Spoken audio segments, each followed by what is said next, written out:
Hey, boys and girls, hope you're all well. We are busy with grade 4 mathematics, and the previous lesson we did input, rule, and output, but we used a table. So, today's lesson we are going to use a flow diagram. So, it can get difficult to extend a pattern. To make it easier, we use a flow diagram with an input and output value using a rule. So here I just showed you, we're not going to calculate this, but I want you to see. On the left side, we've got our input value. So that is the diagram number. And here we've got our rule. So this is going to help us to get our output value. And the output value will tell you how many circles do you have, how many squares do you have, how many triangles you have to use for the next pattern. So this is what a flow diagram looks like.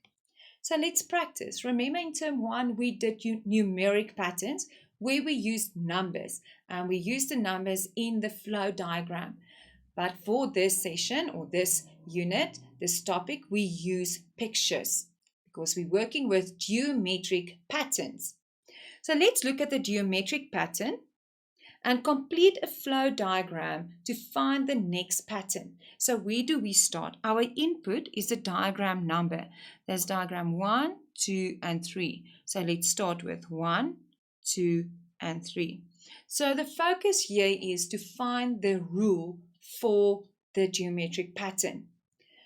Now I can go and I can count. There's one circle, then I've got 5, and then there's 9.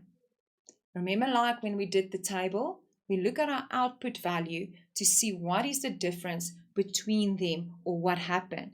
So from 1 to 5, I added 4. And from 5 to 9, I added 4. And immediately you know, when I add the same number, I'm going to multiply first with it and see if it works. Now I'm going to go and say 1 times 4 equals 4. But how do I get from 4 to 1? Now I have to get a smaller number. So I can divide or I can subtract. I'm going to try subtraction and see. So 4 minus 3 will give me 1. Let's test. 2 times 4 equals to 8. And 8 minus 3 equals to 5. And then 3 times 4 equals to 12. And 12 minus 3 equals to 9. So do you think this rule works? Yes, most definitely, because you tested 3 in a row to see if it works. The next one. Let's look at this geometric pattern and complete a flow diagram to find the next pattern. So now I've got diagram 1, 2, and 3. So let's complete the input value 1, 2, and 3. Now I go and I count my total of squares. 3, 4, 5. Yeah, I've got 4, 5, 6, 7, 8. And here I've got 1, 2, 3, 4, 5, 6, 7, 8, 9, 10, 11.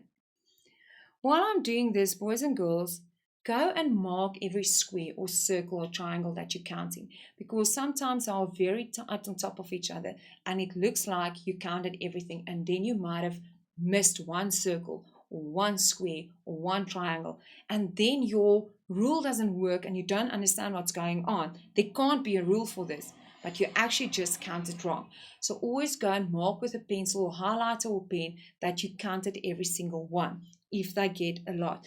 Like you'll see, diagram 1 and 2, I didn't use the method because there's not so many squares. But in diagram 3, I wanted to double check myself to make sure I do not miss a square. So now let's see what's happening between the output values. 5 to 8, I plus 3, and 8 to 11, I plus 3. And my teacher taught me a very cool trick. I'm going to say times 3. 1 times 3 equals to 5. Definitely not. 1 times 3 equals to 3. So how do I get from 3 to 5? I add 2. Okay, 2 times 3 equals 6. And 6 plus 2 equals to 8. That's working. Test a third one. 3 times 3 equals to 9. 9 plus 2 equals to 11. So the rule works. So boys and girls, don't get stressed or worried to double check yourself. Always make sure. Make sure, because it can cost you a point or a mark. So boys and girls, Have fun looking at geometric patterns around you when you're walking in the shops or somewhere. Try and spot all the geometric patterns that you can see and see how they grow or get smaller or if they are repeating. Have fun, boys and girls, and goodbye.